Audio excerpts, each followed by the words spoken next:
This is a simple guide to getting better Goregrind ping snare. Step 1. If you have a drum key like this, get rid of it. Get a fat-ass drum key like this. My 14 by 8 Pearl Superlight, some cheap steel snare. This is little Pearl M80 short fuse.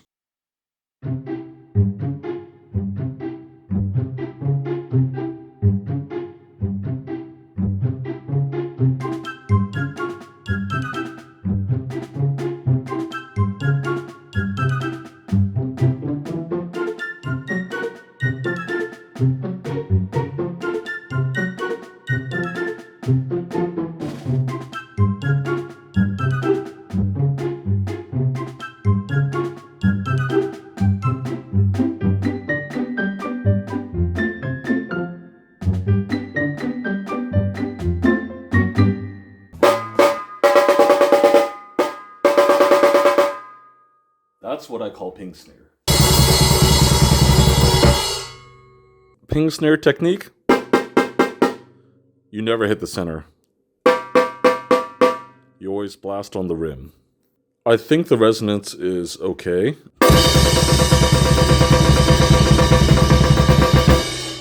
One thing that should be immediately obvious is that the bigger, deeper snare has a lot more projection. If you're playing live, you would probably want to use this over the piccolo snare, especially if you're playing it in a basement or a garage and they don't mic you up, or if they do mic you up, no one really knows how to run sound or everything's just blown out anyways. So you really want a bigger snare if you want to project live. I do have acoustic treatment all around the room and directly above the drum kit and my mix position. It helps cut down the ambience bleeding into the close mics. It makes everything a little bit drier. Usually that's the sound I'm trying to achieve. If you want a garagey sound, you may benefit from not using treatment, but it will be more difficult to control the sound afterwards. That's a piccolo snare before we cranked it up. This is from before I had the big Chungus drum key, when I just had the small one. And I really couldn't tighten it much more than that. So you really need a lot of torque to get it nice and high.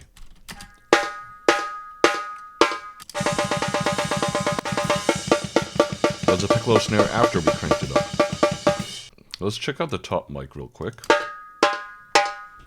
You can hear that's only resonance. And that shit from the bottom mic is where it actually sounds like a real snare.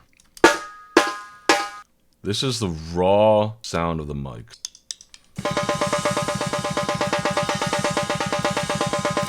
We've got the bleed from the kick drum, we've got the bleed from the overheads, and those are all things that you're just going to have to deal with when you're recording a real drum kit. Then let's listen to the steel snare real quick. It's definitely not as cranked or ringy. However, I think it sounds a lot better on the D beat, whereas the piccolo snare just sounds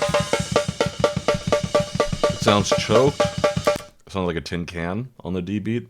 If you're 90% concerned with blasting only, then yeah, I would just use the piccolo snare on a recording. All right, let's turn on the effects.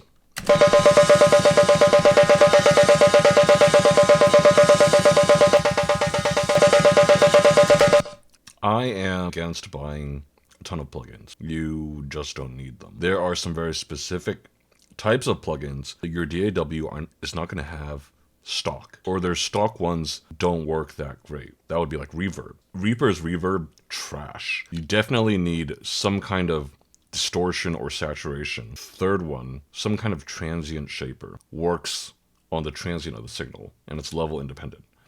Now this is a depleter to remove cymbal bleed.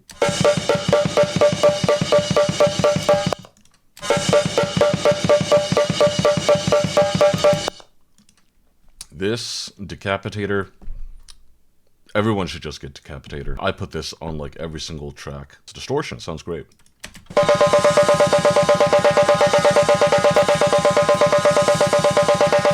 because there's so much kick drum bleed, I'm just rolling it all off.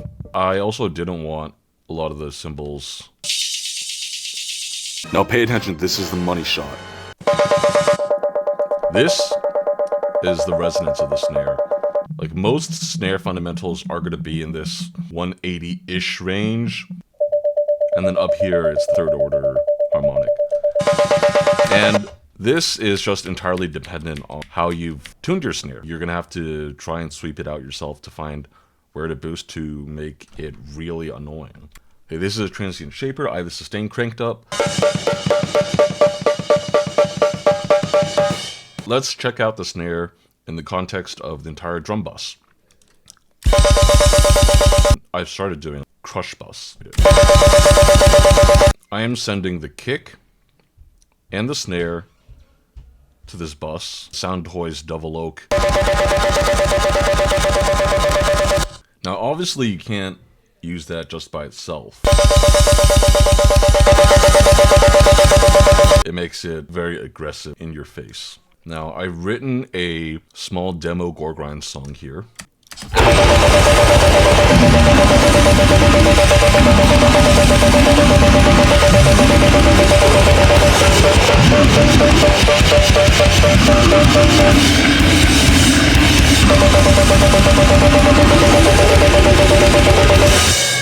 Okay, let's recap real quick. 1.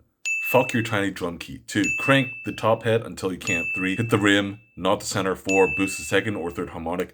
5. Don't suck at everything else.